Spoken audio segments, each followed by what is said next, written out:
Angoyo comme symbole de ma mission, mais je vais jurer devant la parole de l'éternité.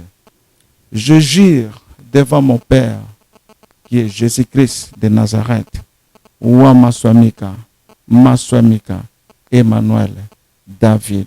Ils ont troublé un peu bateau. Ok, Yozanzambe, tout ça, Maswamika, Kombasika, oui, bah, kopesa na bateau, yebisa biso na mpona yo nzamba zanani. Tant on a outi na kimizima 30 ans.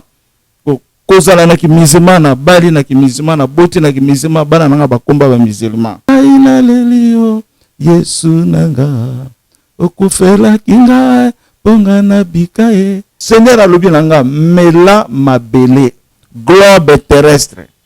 Nabina ko melango ni abi mela yango. Za ko persécuter ne bozo bate makamune ni bino zo lekela bino. Bolingi bosala na bino mema wananga ezali pona ndenge bozo finga ngai te. Mawananga ezali pona pasi oyo bino bokomona soki bo changer lelo te.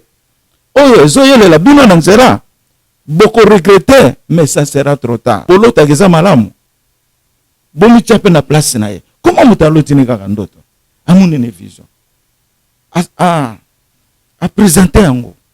Comment batu bakindolo belé nalikambu ya ndoto. Mwana nzambe zanzambe tout ça tout ça autorité. Yo zanzambe mokeli oto nzambe na. Je suis le même Jésus-Christ de Nazareth. Na question oyo tuningai eloko nene zo l'accès que yo zali nzambe. C'est auprès de toi seulement que se trouve Dieu. Na bayo bamona balobaka ozanzambe. Tango talaka mwana mboka fashi afandi na pouvoir na bokonzi. Otalaka na lisu nini? Kotala nani? Président fashi. Ndenga afandi na bokonzi. Pamba te na mikolozo ya yondo za ko ya ko remplacer, ko changer makambo na ye. Président nani? Bokonzi na ngai eza ya mabelete. Bokonzi na nga ezali ya likolo.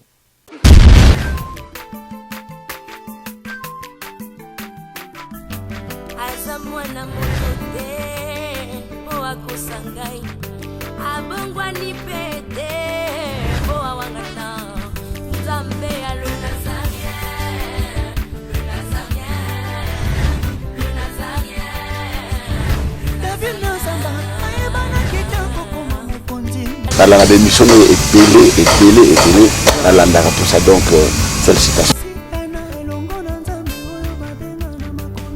5 ans déjà, Eza est belé, les Nazaréens, parce que avoir une structure et tenir ne fût-ce que 3 mois, il n'y a pas en bas.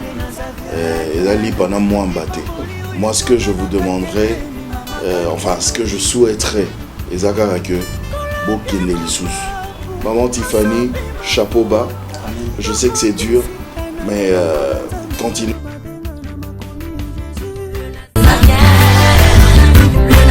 Pas responsable, nous sommes les Nazaréens, que nous sommes ensemble.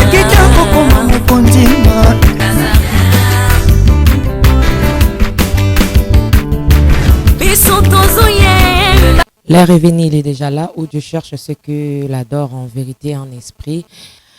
Je dis shalom, bonjour, bonsoir à vous, bien-aimés dans le Seigneur. Vous tous qui êtes en ce net moment sur Nazaréen, nous vous disons bienvenue. Dans cette émission Table Sainte avec la princesse de l'Éternel, je reçois un homme de Dieu parce que cette émission réunit que 2 hommes de Dieu autour de sujets importants, aussi très capital. Aujourd'hui, encore une fois de plus, nous sommes avec l'homme de Dieu, le prophète Eline Zeza, Ouamaswamika David. La princesse déjà de retour après ce concert du 24 août au village Temba. Après ce mini-concert, je l'appelle ainsi, devant les orphelins. 3 jours après, la princesse a visité les orphelins à Bétis sous concert, à remettre Bakaye, Babik, Tolena Borfelin. C'était vraiment du wow avec le manager, le big manager. Nekab depuis les États-Unis. Aussi, il y avait l'équipe de les Nazaréens, il y avait Maman Mariam Piamé, il y avait Alain Kiakala, il y avait Yves Bolofa et tout le monde, j'en passe. Il y avait aussi la petite sœur de Nathalie Moussibo, Ayaki qui représentait sa grande sœur. Vraiment, c'était bien, vraiment.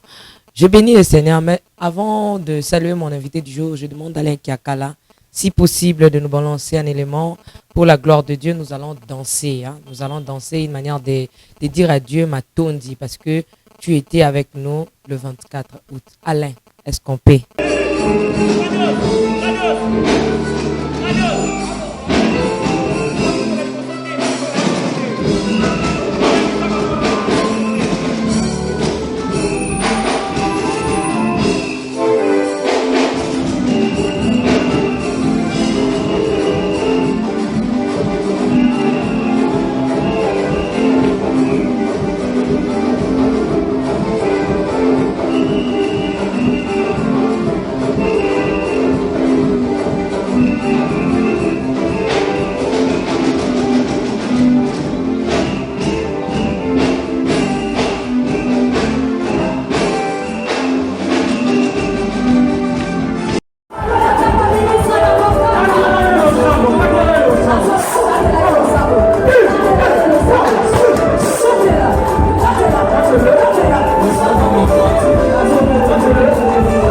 Batu yote tuko banduku ya Congo, banduku ya Maniema, banduku ya France, mabe ya Nzambe zate. Mbaya Mungu iko wapi? Tuko ensemble, hein? Toza sanga moko, liboke moko, pour na kukumisa Nzambe. Je pense que cet élément a fait plaisir à celui qu'on appelle le monsieur Papa Guy Labala. Voilà, on l'appelle Papa Guy Labala et Maman Lauriane. Depuis l'Afrique du Sud, Obakoki Simbula Moko. Donc, baki sami na bolingo na bango na libala na bango ba fête ki yango kitoko na Afrique du Sud. Marlène Mbouyi, à toi aussi des big salutations. Maman Betty Kokole, à ma maman chérie, je t'aime beaucoup. Que le Seigneur te bénisse. Pourquoi pas maman Marie-Claire Kawa. La maman qui était avec nous, on a concert, ouais, qui concert à la princesse, c'était vraiment bien passé, c'était bien passé. Pour Nani, na ba maman ni son maman Madé na Londres, je t'aime beaucoup maman, des bisous bisous. Au début, je disais que je suis avec l'homme de Dieu, le prophète Eline Zéza Omaswamika David. Il nous a vraiment honorés. Nous allons essayer un peu de parler de beaucoup de choses. Hein, il y a tant de questions que les enfants de Dieu se posent autour de cet homme de Dieu. À qui je dis shalom. Bonjour papa Eli. Bonjour ma fille Tiffany. Bonne santé. Santé za kimia ezali toza bien na kombo na Omaswamika Emmanuel David. Le même Jésus-Christ de Nazareth. Qui n'a pas bien ba séjour na yo? Oh, très bien, naza bien. Au condité, hein? Na kokondate parce que eza mission e wuti na likolo. Eza mission personnelle mais eza mission de divinité. Ah papa, ozo vivre ndenge nini? Ah na Kinshasa, batebi ba yo kilo souci, bazo vivre ndenge nini? Yo misana mboka na yo na musala na yo kuna na activité na yo ozo sala ndenge de juste ozo musala na gouvernement pour gouvernement pe bimi to moni ote na kata gouvernement wana donc ozo vivre ndenge papa ya Elinzeza. Naza ko vivre na mokano ya Yahweh o tozo benga Nzambi Tata oyo azali Jésus Christ le roi des rois oyo azali oyo azalaka nde naza ko vivre na mokano na ye. Ye na ngai na ye. Ok, nangi to na no mo extrait ya émission to lekisaki to yambaki bandeko ya royaume ba betak masolo vraiment eza émission ba to ba ko tuna ba question ebele na yepte soko ko accepter to lekisango moi partie mo. Oui, eza partie mo eza très important. Naloba oui nde nalinga kopesanga mwata momuke na loba parce que moni ndenge tozoloba tango yoso tunanga ba question oyebi makambo eza na kati na ngai te. Bon, c'est mieux oyoka mwa muke mission o toyelele eza nini parce que tango tuna ba no répondre na ba question na yo mais likambo ya munene ezali pourquoi tozali awa. C'est ça le but ya mission na biso pona nini tozali awa. Bon, na koti mwa muke na interview wuto leka entre yo na mama Mete na Sylvie tolanda ki bino ndenge bolobi. En tout cas ngai na ko remercier kaka Seigneur, mais avant na loba je vais prendre encore ma Bible. Oh, ezali Bible. Et vous dites, na mukolo oyo, tout ça là qui inauguration était ma reconnaissance, ya confirmer le royaume de David na mabele. Bible va pesa kinga comme l'homme de Dieu, l'homme du jour, l'homme du moment. Bible yangoyo comme symbole de ma mission, mais je vais jurer devant la parole de l'éternité. Je jure devant mon Père, qui est Jésus-Christ de Nazareth, Ouah Maswamika, Emmanuel, David, le Père de l'éternité, qui est la vérité, Maswamika. Seigneur de la paix, je suis devant toi, et tu es en moi, et je suis en toi. Tout ce que je parle à ton peuple, ta nation entière, ça ne vient pas de moi, ça vient de toi. Je témoigne par la vérité de la parole qui a été au commencement, et par l'amour du Seigneur Jésus-Christ de Nazareth, et par la mission de l'accomplissement. Tout ce que je parle devant toi et ton peuple, Royaume Congo, Israël, Terre Sainte, je dis la vérité, rien que la vérité, rien que la vérité, que la parole est véritable, la parole de Dieu. Au nom puissant de Jésus-Christ de Nazareth, Wamaswamika, Emmanuel, David. Amen. Papa, tozozongela to landana n'élément wana et puis to akozongela papa. Régie à vous.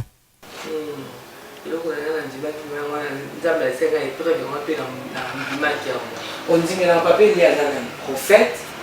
Que l'on peut aussi un peu débat na poto, on va commenter ma casse. Parce que souvent qu'on bien, parce qu'on comprend que il y a aux amours na royaume. Royaume des amours dans le royaume du Congo. Royaume du Congo. On a comment tous en avoir. Toi la République, tout ça, on a notre travail chinois, tout ça sur la chinois, on a notre travail chinois. Ah ouais, c'est la République démocratique du Congo, on doit cambaron fachi.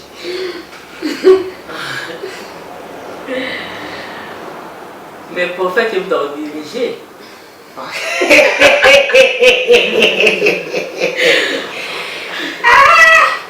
Bah tu vois le papa paye une dizaine d'années.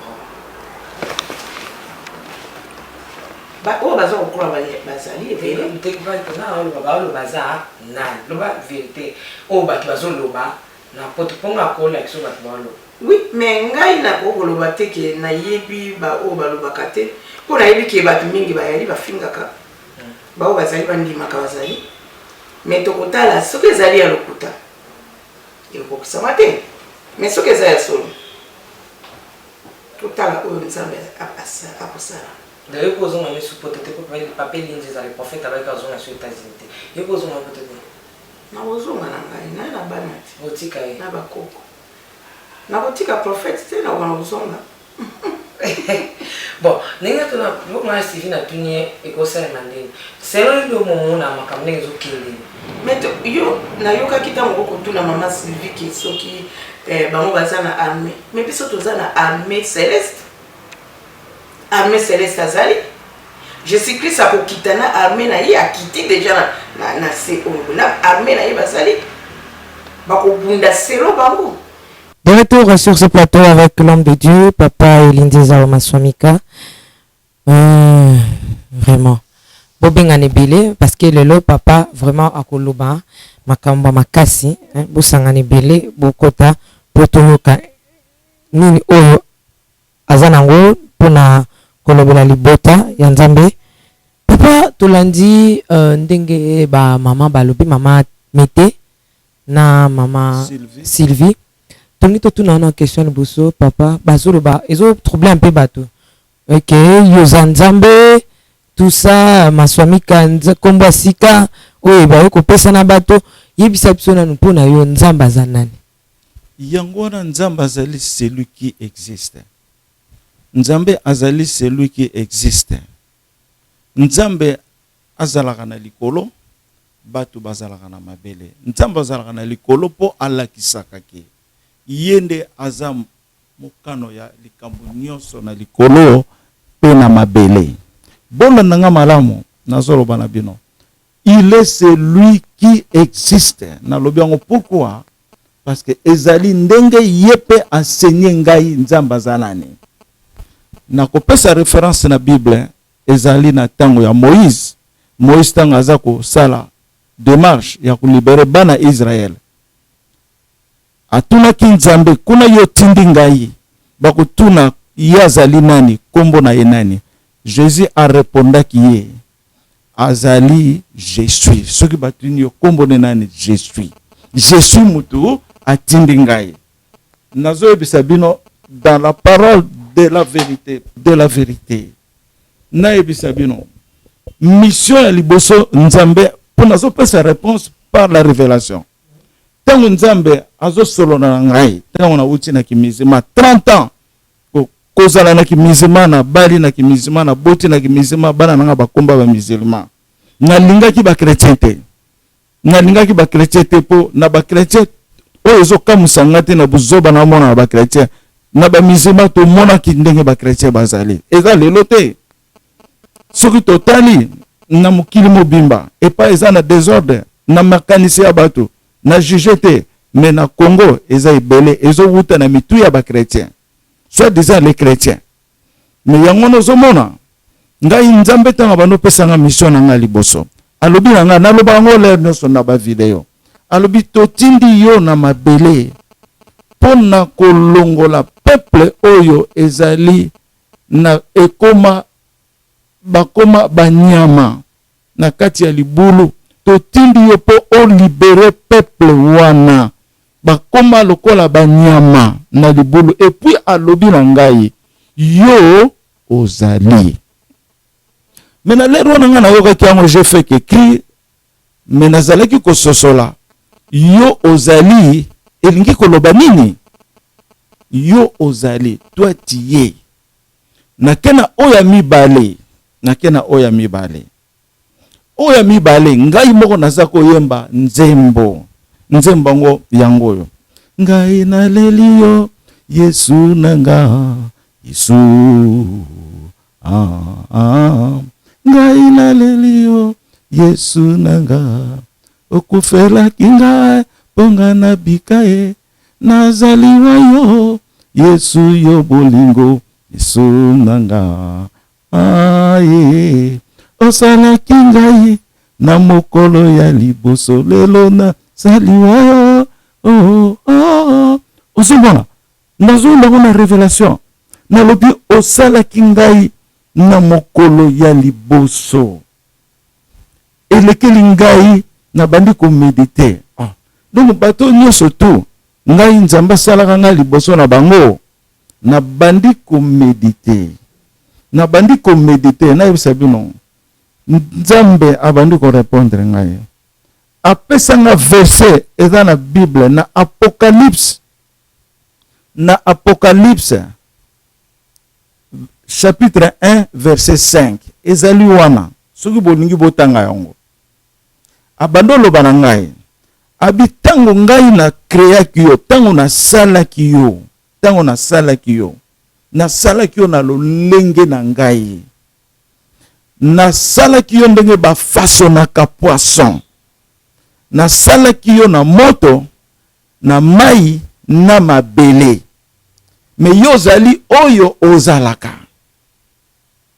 Donc il y en a 3 éléments mai mabele na moto bona nanga malamu na uti ko jure awa na Bible awa alobi na ngai tango yazo ko façonner nga na ndenga poisson azunga atenga na likolo ya poto ya moto abandi ko sala nga alobi soki bato ba moni to mota moni ndenge nazo sala yo akubanda ko lela po akoka ko supporter ngote ozomona wana na ke na deuxième étape na ke na troisième étape wana siko mon père Jésus-Christ azolo banangai eloko nyonso alobi nanga mon roi je fais tout par toi mon roi je fais tout par toi donc na salaki nyonso na liloba na yebisa bino sus o elandi Jésus yemoko nazala kati ya révélation na kati ya Jean azolo banangai na litoi alobi au commencement était la parole. La parole était avec Dieu. La parole était Dieu. Alobi, la parole s'est fait chair. C'est toi, Élie. Alobi nanga, c'est toi, Élie. Na sutuki. Na loba yango te. Ata biloko na soloba mingi na yoko loba ngo après des années. Na bomba ki yango, na lobela ki moto te. Na yeba ki nga na zanani. Na ke na position mususu. Po boyeba ki nga na za mabele. O mabele bino bozo nyata. O bozo finga. Eza Eli nzeza wa maswamika. Seigneur alobi nanga mela mabele. Globe terrestre. Na bina kumela ngo ne abi mela yango. Globe terrestre eye kokota na kati ya munoko na ngai. Na mele yango nyonso. Wana na kopesa explication te bido moko bososola yango. Na lobi encore na wito jire na Bible. Oh nazoloba ngo devant l'Éternel Jésus-Christ de Nazareth qui est mon père. Bon, pona na kende mingi te ezanango ebele. Ezanango ebele mais nazo kende na bino malembe poto yeba mission tozanango. Ozomona na lingi na loba lisusu likamusu ndenge nzamba deklara kingai naza mwana na ye. Nzamba alatinga bilamba pembe, alatinga jaquette en or, a déclaré ngai na chapitre Psaume 2 verset 17. Nanwana a déclaré ngai que tu es mon fils, je t'ai engendré. Et puis lobi ngai, je te donne le verset 2 7 de Psaume 17 hein mamozolanda. Psaume 17 esungaka yo. O esungaka yo. Je te déclare, tu es mon fils et je t'ai engendré. Alati singe lamba ya pembe, alati singa jaquette en or. Nakende ke na likolo, nazonga na se. O ezoleka na likolo, ezoleka na se.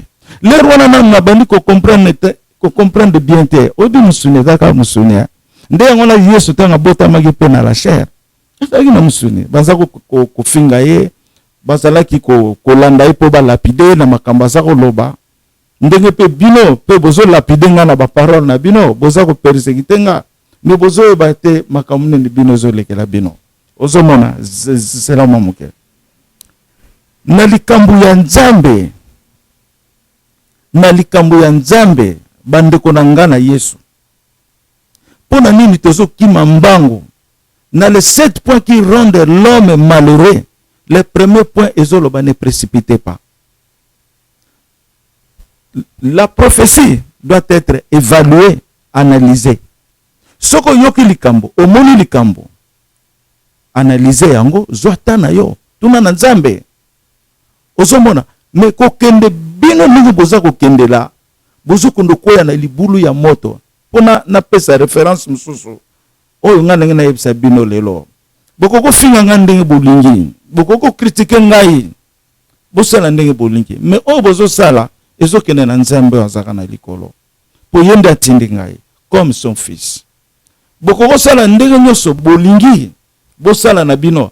Me mawananga ezali pona ndenge bozo finga ngai te. Mawananga ezali pona pasi oyo bino boko mona soki bo changer lelo te oyo ezoyelela bino na nzela boko regretter mais ça sera trop tard. Totala Joseph bandeko na ye kaka banyokolaki ye batekaki ye po baboma ye. Jida mutu asalisaki ye lokola Jida asalisaki ye, Jida nde azwa monopole ya kozala roi ya mokili mobimba. Jida ezalaki Jésus ayaki ko sauver Joseph. Ozomona toke na histoire ya David. David azalaki abandonné na famille na ye, bakendoko bwaka ye musika. Balingaki yete, bacheki ya bokola ba meme banyama. Mais Nzambe azalaki na ye. Nebisa bino. Ndenge bino bozolobela na uto jere na Bible. Na question yo tuninga ya mama Mete na Sylvie, tika na répondre wana. Na yebi ke Sylvie azwaki ndoto, azwaki révélation na ye. Na yebisa ki ngai tusambelaki. mais soki yo lelo zala na place ya Sylvie, soki yo lelo oloti ndoto oyebisi na bato balobi ndoto neza Satan babando seka yo komona ndenge nini ya Sylvie eza mabe o bino bolota keza malamu bomi chape na place na ye comment mutaloti ni kaka ndoto amune ne vision a présenter yango comment bato bakendo loba bele na likambo ya ndoto na yebisa bino tozo seka bino ezo sala biso pasité mais tozo kama wapo na bino po bozo mona vérité te. Et puis la pensée de l'homme ça fait que fin. Je vous dis la vérité, la pensée de l'homme, il y a la fin à la pensée de l'homme, mais nous devrons chercher à voir la pensée de l'Éternel. Merci papa. Nangina tunayo tozo kende nangina tunayo par rapport à baki nzamba zaranani pona. Je pense que expliquer mulaim. Nangina tunayo ce qu'on a bar sa question. Papa linze za wa maswamika. O sepela ndi babinga ko nzambe. Mena lobia. Yo pozali nzambe a miniature na Bible. Jésus azoloba na Bible na Psaume 82. Vous êtes de Dieu. Jésus donc alobi tango bazako tango solo baza mwana nzambe, hein? Nzambe elingi koloba le tout puissant. Pour vous dire la vérité. Nzambe azali oyo azali fonctionner na likolo ya likolo te, mais fonctionner na likolo ya makambo nyonso. Akoki kozalawa. Donc to vivara na ye, mais il est au-dessus de tout, ce qu'on appelle le tout puissant.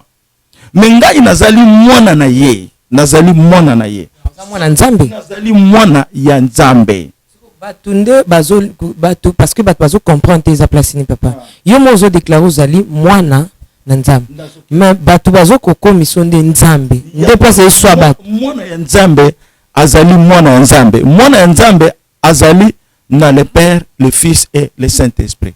Mwana nzambe azana rotation ya fonctionnalité ya nzambe. Lokola ngai moko Jésus alobi nanga oza elinzeza te, oza le Père de l'éternité. Pourquoi? Tunanga pourquoi? Likolo ekiti na se nzambe tata akiti na se aye ko joindre mwana na ye. Mwana na papa basangani mwana pa komi nzambe. Naza le Père de l'éternité na wana. Tant otuna kinga question wana liboso. Otuna ngozana na répondre ko naza le Père de l'éternité. Événement, la revenue où Dieu cherche le vrai adorateur, ceux qui adorent en esprit et en vérité. Mamae, bien-aimé dans le Seigneur, Festival international de gospel et Prophète Daniel, Vision d'Aigle organise un grand concert humanitaire pour soutenir les orphelins. Tolobi pona kosunga ba orphelins. Yambala Oyo, 4e édition de ce grand concert humanitaire. Et Kozala, samedi 5 octobre 2019. Le samedi 5 octobre 2019 à partir de 15h juste. Et si l'inanoté, Tozokoba Sekokoba, Nicolo Ekotika la Polélé avec les adorateurs puissants tels que le frère Paul Lukela, Mamae, la sœur Ira Blessing, le frère Ike Bahal, ainsi que notre bien-aimé le frère Clovis Makola, Mama. Yabouna Sanga Nakozanga te. Participation pour soutenir les orphelins Tolobi. Droit d'entrée, une seule adresse en France. Espace Paul Éluard Ndebisika Togokutana. Pour tout contact, appelez au numéro. Et Pakolami Ekosopana. Bienvenue à tous. Atanya ukondoko namona yo nachayo na mwamba na minito na kata bena katikata saka fufu. Oui, allô, est-ce que tu bonjour. Boni. Et le côté et puis qu'il y a mon bureau à travailler tes micros. Donc dès que ça on a eu galère na niveau 0. Tout ça là boy. Ngai naza na mbongo vraiment mingi te. Mais nazo tshela bino mo mutio naza nango na agence moko boy Nazareta. C'est du sérieux. Oh. Maman, comment des bons donc yo pesa au fouti mbongo pour na partir à Poto biso to ya to jubilo. Na bengi ya Scotty. Agence moi ifungami comme na Nazareth. Na kufie. Agence lisusu. Naka sasu mulongo kuna. Pour cela susu. Kuna eza mamba mulongo te. Ye si afuti mbongo kuna partir à poto. Biso tozoke ko récupérer biloko oli. Ah tika boyeko. Yeso mona makamba bongo na monte. Bat papa si mbongo kuna biloko récupérer biloko oli na agence. Ezalaka. Mais yango bandi. Maman.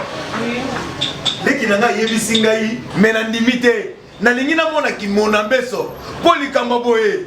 Na monde na ne salamate. Mama yebisa ngai. Ba pesi mbongo kuna biso to récupérer biloko kolia awa. Ya solo boutique Nazareta ezali boutique où ezali à distribution ya produits alimentaires. Ah! Sali poto sunga bandeko oyo même ba oyo bazana na peu de ressources. Comme la boîte bandeko bazana niveau à Kinshasa même avec un petit rien. Donc à partir à $10, $15. Donc si on a un bon côté, nous devons nous apporter au sungayo à ozuga biloko kolia. Eh maman Nazareta nzamba pambola ya bakse mikole belé awa na sena mokili. Et bon awa tuzawa poto yeba adresse awa. La boutique Nazareta est ici à Kubungate, toza sur avenue Monkoto numéro 1, direction Elengesa. Face à face na église catholique Saint-Vincent. Ah, direction Elengesa, Monkoto numéro 1, à face à l'église catholique Saint-Vincent. Ah, Saint-Vincent d'école. Bon numéro de téléphone, vous en avez déjà, vous en avez 3 numéros pour Paris, vous en avez un numéro pour la Suisse, vous en avez un numéro pour la Suède. Ah! Non. Nazareta. Nous allons la combo ici. Julia, nous allons kangisa kia fufu. Eh, ya modé, yo bandika na fufu. Oui, pour la Nazareta, tu as un système en bimbi, dans bongo shingo. Bon, ok. Vous allez sérieux. Ça c'est du sérieux. Nalati bilamba Eli Emmanuel na Eli na kombo Nzamba répondaki yango Nzamba lobi elamba yo lati kombo ya Eli eza na kati ya motema na yo pe kombo ya Emmanuel eza pe na kati ya motema na yo. Ça c'est la réponse de Jésus. Nazali pe Nzambe na kowanga nango te. Je ne donc naza ko banga mutu te po bomona alobaki boya changer non. Nzambe ya ndenge tu ayo mwana Nzambe za Nzambe tout ça to za autorité. Yo za Nzambe mokeli o to Nzambe na. Je suis le même Jésus-Christ de Nazareth. Qu'il a le connaissait. Je suis le même Jésus-Christ de Nazareth. Tout nanga pourquoi? Nazana ba référence na ngai na bandi ko pesa mais tango nga nazo yebisa yoke Nzamba zolo bananga mela mabele. Omeli mabele mobimba. Enungo lobane. Tango Nzamba zolo ba yo ozali. Tango Nzamba zolo ba tu étais au premier jour. Tango Nzamba zolo ba na sali makambu nyonso à travers ye. Est-ce que vous avez comprendre langote? Est-ce que Nzambe alobaki na Bible te ke akozonga na mabele? Est-ce que Nzambe alobaki te ke akozonga na mabele? Répondre ngai. Papa, tu ngana poser la question, yo karozo répondre. On a penga na tunyo. Est-ce que Nzambe na la parole alobaki te que je reviendrai? Papa lindiza na pardonnano na kataote. Tango bat batala ko boy. Et loko ni faut ba confirmer que ba signe ni zo ba ke. Papa lindiza aza Nzambe ndenge mokaza ko milobele. Papa elite batu ba ko eloko za ko compromettre na batu po ba ndima te po ba ndima ngai te ezali koroyo. Batu baza ko compromettre ko ndima ngai te parce que bazo mona ngana musuni. Faut ba mona Nzambe aye awuti likolo kiti. Aye impressionnant. Aye na ndenge ya superman na ndenge ya surnaturel po bato bandima. Ozo comprendre? Parce que là la bolon to kondima po na bonto to bila total bolon to ndima papa. Tango ozo talanga avant po ndima loko na zolo beza malobo na zoloba. La parole au commencement a fait tout, c'est la parole. Isala ikaka liloba. Ilo mususute, tu fais que parler. Avant Moutouazala, c'était la parole. Avant Moutouazala, c'est la parole. Ça va? Merci papa. To kokoba se kokoba. Nalingi na tourner na papa Lindeza. Pendant temps je pense na voyager na kena ba matadi. Ozo faire ka kolobake oye pour na libérer Congo. Oza roi oyo nkolo spécifique pour na mboka oyo. Tout ça. Lelo tolingi na toyeba. Parce que moto nyonso po afana na bonga na ye. To pe bonga oyo aye kozwa. Tout le monde a partout na ba continuer surtout à repérer na plan na ye.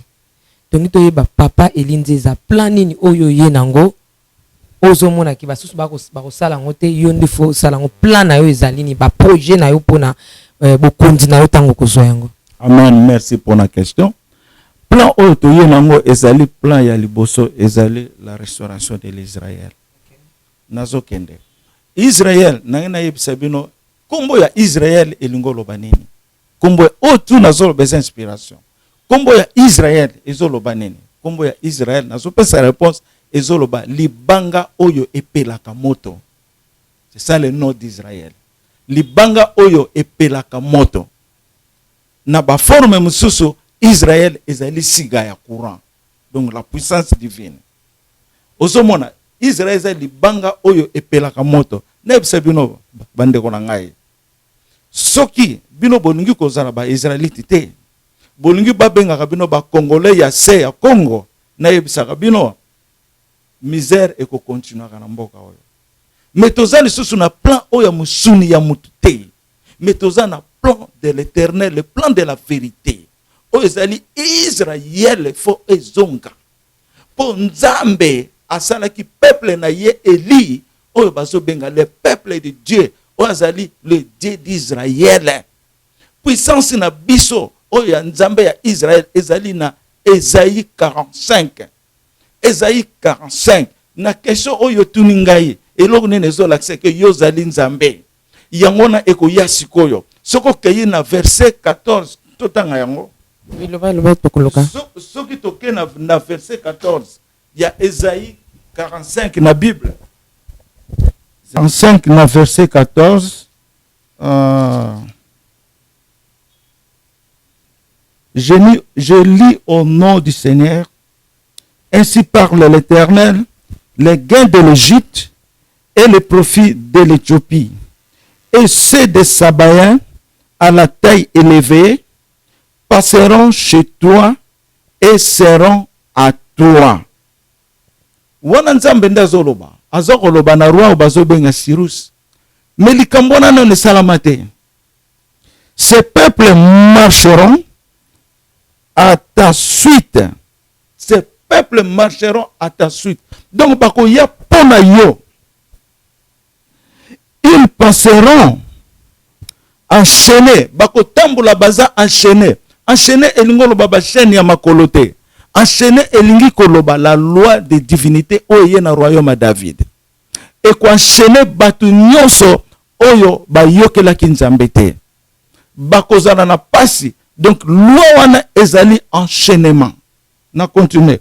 Ils passeront devant toi. Bako ya liboso na yo et te diront en suppliant bako bondela yo bako loba. C'est auprès de toi seulement que se trouve Dieu. Kaka na yo Nzambe azali. Et il n'y a point d'autre Dieu que lui. Mais tu es un Dieu qui te cache. Balobi na Nzambe. Tu es un Dieu qui te cache. Dieu d'Israël, sauveur. Tu es un Dieu qui te cache. Osomona, ces peuples viendront en toi, te diront, c'est à toi seulement que demeure le Dieu, le créateur des cieux et la terre. Je répète, c'est auprès de toi que se trouve Dieu. Il n'y a point d'autre Dieu que lui. Est-ce que tu comprends, Drango? Yangona bozolo bakeboyebi parole de la divinité. Mais na ebisabino muto ayebi liloba azana molimo santo. Soki obandi ko détruire cette parole, tu n'as pas le Saint-Esprit. Je vous dis la vérité, rien que la vérité. Muto azana molimo santo akoyoka na ngai. Botuna question, est-ce que nazana batote oyo bayamba ngai? bato bazate oyo nzambe azolobela bango mutu nzambe azolobela ye amona ngai te ayoka kombo ya Elinzeza te aza na Bukavu nzambe azolobela ye na kombo na ngai na kotinda serviteur na ngai Elinzeza akoya na mabele nazali mwana pour bien confirmer na mabele naza mwana nzambe na molimo santo nazali nzambe pona zana ye. Je suis le seul qui est venu par la puissance du ciel. Kouta na likolo. Bokonzi na ngai eza ya mabele te. Bokonzi na nga ezali ya likolo. Sikoyo na kanisi na pesa explication. Okay. Roi wana batu bakolobaka na ye kaka na yo nzambe azali. Pas la chair. Tozolo ba la chair te. Nzambe az esprit. Nzambe akofanda na mutu. Akofanda na mesa boite. Dieu est esprit. Nous adorerons le Père en esprit et en vérité. Parce que le Père est esprit. Okay. Donc, Père as esprit, ayeko fanda na nzoto na ye. Nzoto oya poni azobenga ye mon fils. Mais tangu nzambe ayeko fande pa ina ngai. Ndenge Jésus lobaki na ba Philippe. Si vous demandez le Père, c'est moi. Depuis longtemps, vous êtes avec moi. Vous ne comptez pas le Père. Mais ce qu'on a déterminé que le Père est avec moi, il fait son travail. Merci. Amen. Amen, amen, Papa Elinzeza. Papa Elinzeza, tokomo kitapenza malembe na suka ya émission na biso. Soki lelo Papa Elinzeza ofandi na bokondi ya Royaume Congo. Eloko ali boso kosala ezani.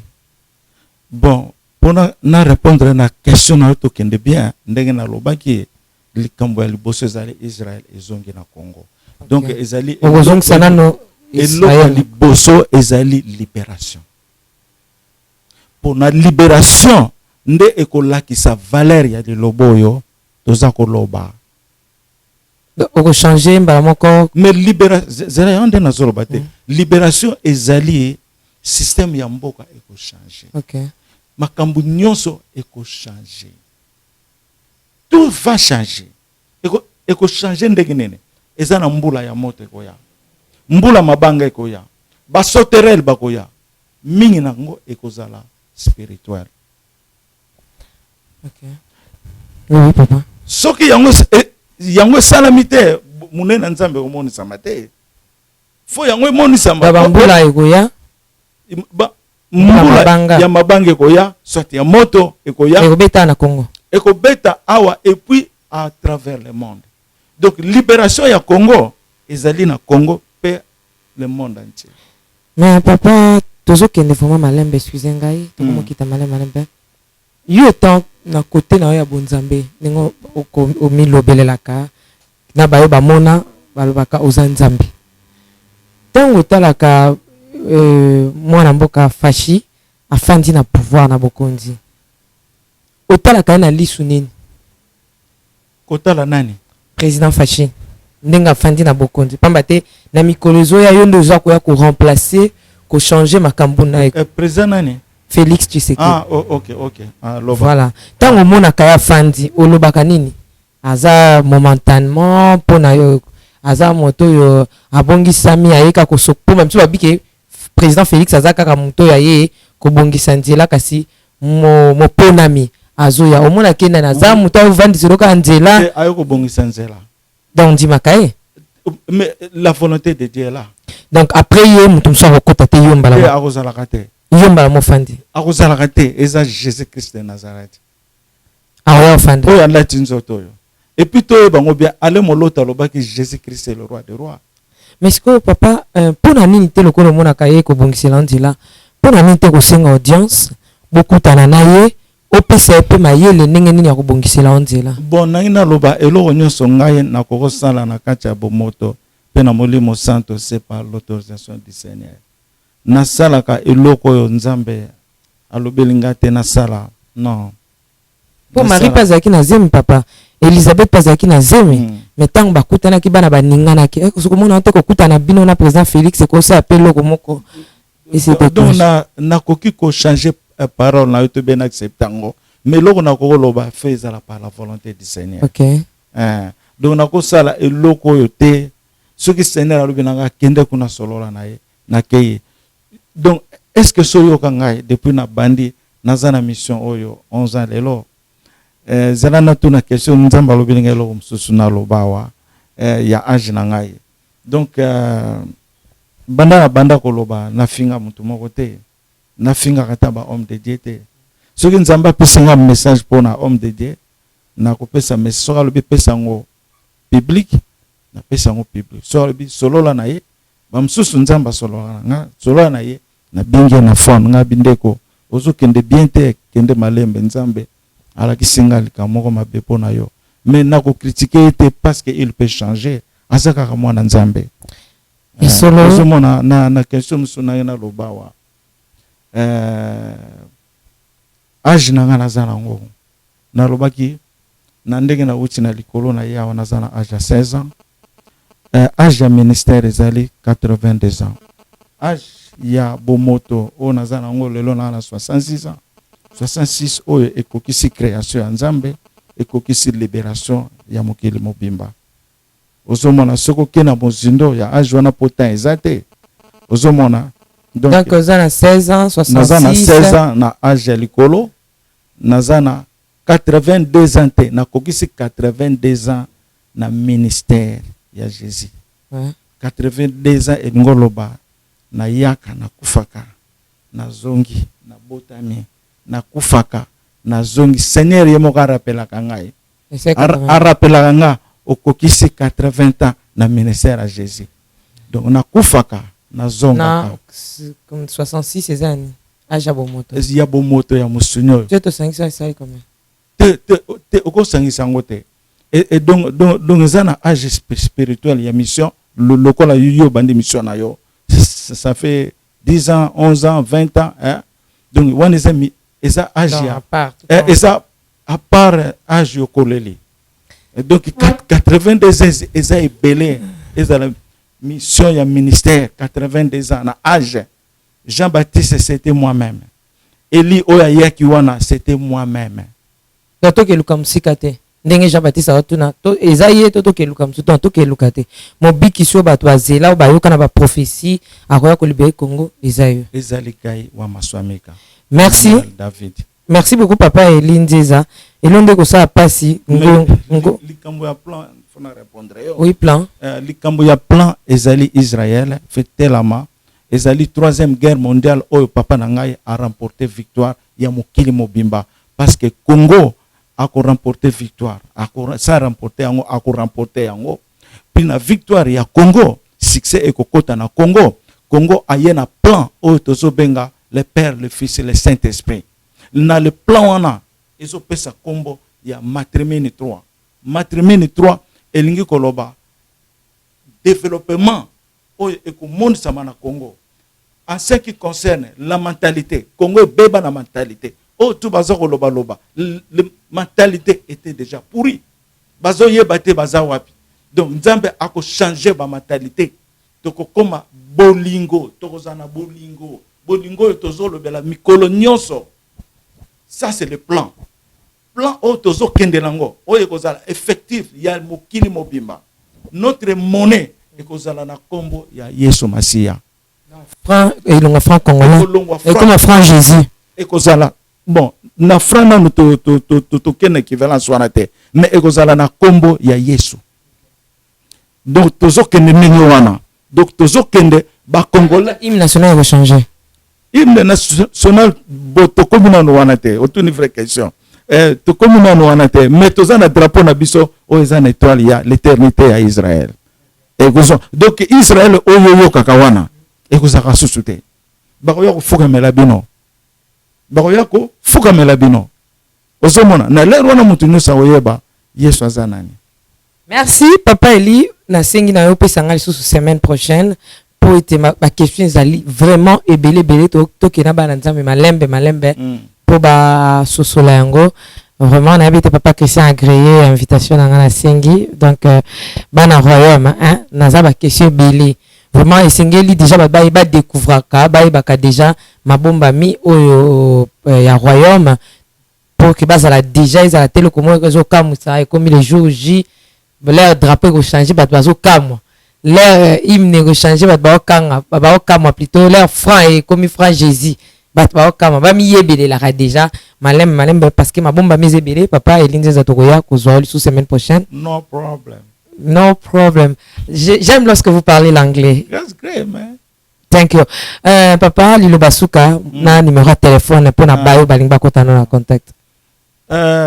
Donc bon phone nga batino so baye biango bo Lilo Basuka nga na loba.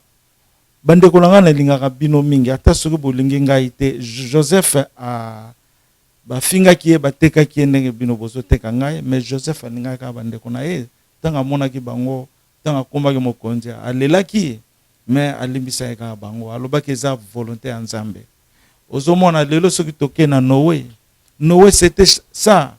Noé ba musulman kutu ba lobi masuwa ya Noé ba sumbela ki yango tinzamba ya ko bwakela bango ba maladie wana na version ba musulman aba bwakeli batu ba maladie fo batu ba kende na kati ya masuwa wana ba sukula ba nyena bango po maladie na bango esila onangina yebisa bino Lilo Basuka ngai prophète Elinzeza o bozondi mangai te na yepo na lilobo to benge repentance biso nyonso to fukama na Nzambe.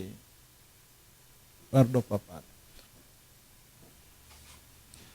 To fukama devant l'Éternel Jésus-Christ de Nazareth to senga ye bolimbisi libération na biso ezakaka awa musika te mepo biso tozo pesa ekanda to longola pasi na mitema to longola kanda to korcha bolingo soki ngai nazo jire na miso Nzambe bola na nga malamu soki ngai nazo kosa bino est-ce que Nzambe azomona ngai te oyo bakosa na kombo ya Nzambe lelo basuka wapi soki ngai nazo kosa nazoloba ke nazo kosa bino na kati ya motema na ngai nazoloba bosolo te Nzambe ye moko akoprouvenga mena bisa bino na yebi oza na kati na nga nazala molimo santo le Père est avec moi ozomona tozonga na Nzambe tosenga Nzambe bolimbisi restauration ya libération ya Congo ekokisama ba prophétie ezo ya na bamboka nyos tokota na repentance bofukama loba ata olongolaka bazemi oyo bosana kanisa koluka mutu te le Père de l'éternité akoyoka yo obomaki bato na kindoki fukama osalaki bakisi bwaka eza moma moko mingi bakosepela mingi pe bakolela ekozala moma ya mabe ya pasi to fukama ngai chaque jour avant na lala na fukamaka na sambela na kolala tamsu ponge zungai na za kufukama to fukama ata bojeje nga mabe likambu te Nzambe mutu aza jiji ya suka to fukama to senga bolimbisi na makambo nyonso tosali ya mabe po tozokota bientôt na millénium. Au nom de Jésus. Merci papa Eline César, voilà. C'était l'inspiration de l'homme de Dieu. Vraiment, Makome Lobby, avec Dieu nous serons affermis, mais à ses serviteurs nous réussirons. Voilà pourquoi ezaki le baro ici message à papa ba yo nous balingi bazwa papa Eline César bo benginga donc PM no numéro nae c'est un homme humble et puis un homme de Dieu ou alingaka un peu discrétion quoi so za mposa nae numéro nae ba yo ba bien ba benga mais ba yo ba bien to ba ko benga to ko pesa bino numéro semaine prochaine to ko zala wana to ate pona makambo ya repentance papa. Vraiment, aux attentes, il faut qu'on les belé dans ma cambo état repentance. Et ça, un message ils ont circulé un peu trop ces derniers temps. Repentance. Il y a une madame un petit message à lui bah amener sur bazo ya mikolo yo et pas au bazo kufa ba amna bango ezo ko perdre quoi. Et ça qu'on a perdition parce que bazo y pas encore loté. Alors bino ba chrétien, biso ba chrétien, tozo sala nini. En tout cas, travail na biso na mabela ezanini parce que la campagne ya évangélisation ou ya repentance ils a raté. La campagne c'est comme kaka miracle. Venez vous allez vivre le miracle. Venez vous allez vivre le miracle. Ba campagne où ezaki ya repentance ils ya kato okutana eso bongo la motema ils a susté. Musala bino bat bozana bambongo ba pasteur bozana bambongo. Misala na bino wana bozo sa bambongo kola pesi bino to chaka ke kolom ta pesi bino. Bozo sala nango nini ba amba zo kufa na ba mboka na ba village donc c'est un peu ça Tsingeli vraiment ces derniers temps de langue même dans les Nazaréens. C'est un message qui m'a vraiment beaucoup touché quoi.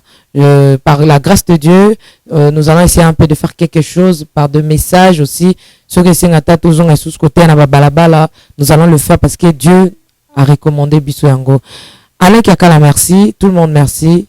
Nathalie Moussibo, je t'aime beaucoup de l'amour du Christ, ma soeur. Je dis merci de big salutations à Bande Konyo, surtout au Balingalé Nazaréen. Ciao. Shalom, peuple de Dieu. Que la paix de notre Seigneur Jésus nous comble. Parce que tous nous avons besoin de la bénédiction de l'Éternel. C'est la sœur Tiffany Mokoa, la princesse de l'Éternel, la présidente du Parlement céleste, députée Kwanabanda Kunabino. En tout cas, la Bible nous dit, vous connaîtrez la vérité et la vérité vous affranchira. Nouvelle Akaka, tu peux communiquer, information, c'est que les Nazaréens ont moins souci, vraiment souci, mon côté technique. Voilà pourquoi nous vous supplions, nous vous demandons, s'il vous plaît, d'ailleurs, vous accepterez Bisso na banda kunabino ka lolenge tozali. Vraiment to senga na bino na bolinga nkolo, bayo bolinga ka kolanda mingi les Nazaréens. Vraiment bosunga biso bo s'abonner na les Nazaréens News. Donc neka ke komami wana les Nazaréens News parce que les Nazaréens au ya Kinshasa ne oboye baki liboso ezu un petit problème technique. Donc moi et toko taba vidéo il y a milai isa vraiment pour l'instant. Donc voilà pourquoi dans bolinga musalo tozala nango tosala libino les Nazaréens News. Dans les Nazaréens News ndé ya bino les Nazaréens News les aka les Nazaréens donc ndakwa les Nazaréens okay? Famille les Nazaréens toujours mais news obetika les Nazaréens News ndenge ba komya wana o cliquer na place ba komi s'abonner au s'abonner massivement donc faut s'abonner ou puis moninga s'abonner ou puis de quoi s'abonner donc vous s'abonner massivement s'il vous plaît bible ngakolo bible ngala certifié bible ngala princesse de l'Éternel bo sala on pona bolinga nzambe. Je vous aime beaucoup de l'amour de Christ donc je disais tantôt que les Nazaréens ont un petit problème technique.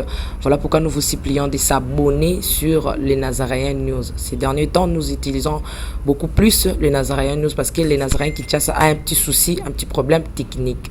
Que le Seigneur nous bénisse, que le Seigneur vous bénisse parce que tous nous avons besoin de la bénédiction de l'Éternel car la Bible nous dit c'est la bénédiction de l'Éternel qui enrichit ne fait suivre d'aucun chagrin. Au moins émission Tali Oyo attaque au Tali donc toujours sous kakana ba minute cho ba 1 minute 2 minutes 3 minutes parce que moi to ke mula ezate donc ba témoignage au lanjo table sainte au lundi mission ka au landa oyo attaque oyo lundi ya muke oyo donc cliquez lien oyo za na sewana après titrage kazo elandaka wana donc so komoni titrage na sewana omona lien alors cliquez lien wana et komema directement na les Nazaréens News donc cliquez kaka donc au tali attaque omona titrage ezawana parce qu'on a c'est à titrage wana komona lien final lien wana et komema yo na les Nazaréens News. Quant à moi je suis rempli, je suis comblé de joie pour bokozala boko s'abonner ebele ciao bana ya Canada toye koyebisa bino sango ya kitoko na kati ya Calgary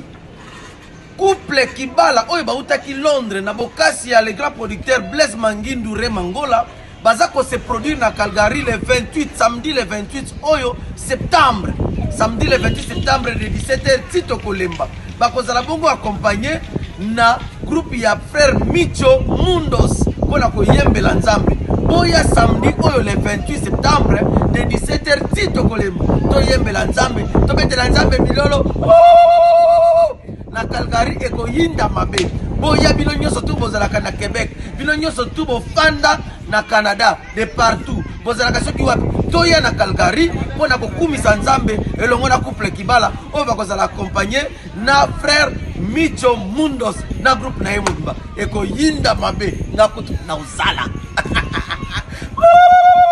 Bien-aimés dans le Seigneur, le son des cloches vient de sonner pour éclairer le monde à l'intérêt des saluts des âmes. Hey, hey, hey.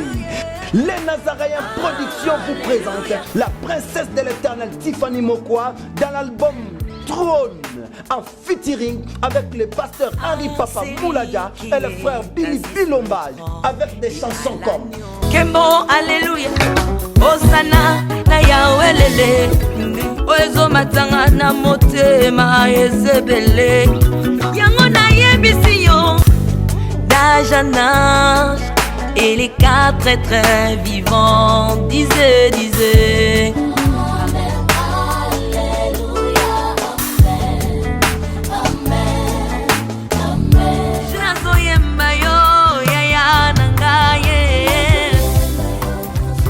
Yozali Isolo nanga ya tango pasi ya. Procurez-vous massivement de cette œuvre à travers les plateformes de vente et de téléchargement telles que Les Nazaréens TV, Amazon, iTunes, YouTube et autres. Hey, hey, hey. Les DVD, les CD sont déjà disponibles. L'album trône toujours en marche. Déjà en France, appelez-nous au plus 33 65 93 16 781. Mamae, bateau-toi France, ce n'est pas encore fini. Comme je le disais, contactez-nous au plus 33 65 93 16 781. Une seule adresse. Au numéro 112 de l'avenue Songololo, croisement Prince Kasavubu, dans la commune de Kinshasa. Que El Shaddai vous bénisse. Azamwana motote po akosangai abongwani pete po awangata Nzambe ya le Nazarien, le Nazarien, le Nazarien. David Nazamba ayebana kitoko koma mokondima atako babakolaki mafuta na mosakolima lelo yayo bolingo ebateli le Nazarien lipamboli oyo emonanaka tempeni mama kantela